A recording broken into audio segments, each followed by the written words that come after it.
Welcome to the end of the calendar year 2025, where the current regulations, or as they have been called, the modern ground effect era of Formula One, have come to an end and will have come to an end for probably some weeks now.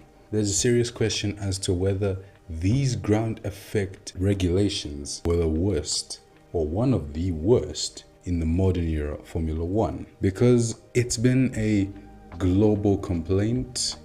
It's been everywhere, starting from 2022 into 2023 and so on and so forth. But was the ground effect era the worst of these modern F1 cars? Well, the ground effect era was mostly supposed to be a boost to aid racing, because the whole community and the whole world in general just complained about the lack of proper racing in Formula One, especially in the period of 2017 to 2021, when in general there were actually a lot of interesting races, but interesting races doesn't necessarily mean interesting racing. But there was some good racing from what I remember. It wasn't too long ago, so I can't really forget about it. But yes, a lot of hype building up to that, as ground effect was returning to Formula One after nearly 50 years away. But the car that first birthed ground effect was the Lotus 78, all the way in 1977, a good 45 years since the last ground effect car in Formula One. Engineered, of course, by Colin Chapman, the late great Colin Chapman, in the Lotus 78. Well, ground effect was kind of a strange thing, because it was the best way for cars to have a lot of downforce, but at the same time it brought a very huge issue at the name of porpoising, vertical oscillations, and a lot of teams suffered from porpoising. Well, every team suffered from porpoising, but there is one team, one car, that was a huge victim of porpoising, and this was Mercedes, who already had an interesting design, who got rid of their side pods in pre-season testing. That was already interesting on its own.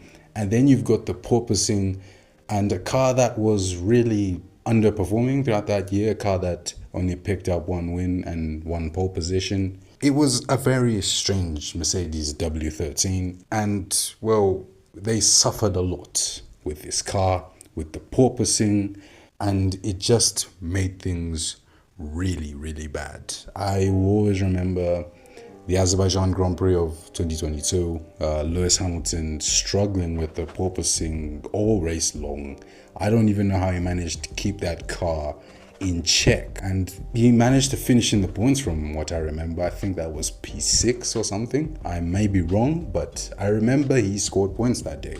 And of course, coming out of the car was the biggest achievement, because he could barely even come out of the car. But thankfully, he didn't have any major issues, just a bit of back pain. So teams had to resort to increasing ride height, lifting the cars a bit higher, which sacrifices top speed on the straights and high speed corners, but instead gives you less porpoising, as the car isn't so close to the ground. Away from all of the jibber jabber, the Bahrain Grand Prix 2022, 20th March 2022, is when the new era of Formula One began. The Bahrain Grand Prix was one of the most exciting races of the entire year. Leclerc versus Max Verstappen. We were all gaslit into thinking that was the new rivalry of Formula One, that we were going to have a season on par with 2021. And well, that opening race was just as exciting as the opening race the year before, back in 2021, for those of us that remember. It's not too far, I think we all remember that. We also had the Saudi Arabian Grand Prix, which was really exciting as well, one of the best Saudi Arabian Grand Prix. And then you had a few races like Austria, which were also very close. But I mean, I still can't get over the fact that we were gaslit into thinking that the cars would actually get close to each other for once and would be, I mean, it was we gaslit ourselves.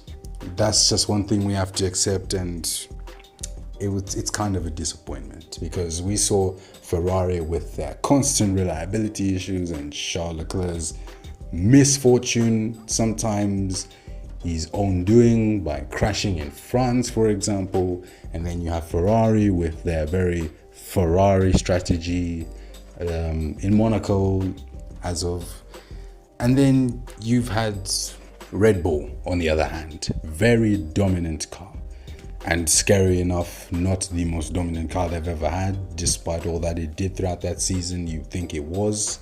They were incredibly flawless, and that is how Max Verstappen ran away with the championship and Red Bull ran away with the Constructors' Championship that same year. But ground effect, as the years went on, 2023, 2024, the racing became a bit more stiff as cars couldn't really get close to each other, especially under DRS. DRS, it was extremely difficult. I don't know if it's just been an era thing or a Formula One thing in the DRS where you have to be less than, I'd say, 5/10. You'd have to be even 4/10 at times to think about making a pass on another car. If it's not less than 4/10, forget about it. Unless the straight is extremely long, unless it extends from USA all the way to Australia, maybe you have a chance. But another issue that killed racing was, well, wet weather itself. We've complained so much about wet weather races being ruined, the wet tires not being used. The ground effect was basically making the cars being sucked into the ground for more downforce, which, well, kind of increased the water going up or spray, and, well, visibility just became 10 times worse than it was the era before. And with those, well, I like to call them mud guards, but they're not, the wheel arches, it just made things even worse.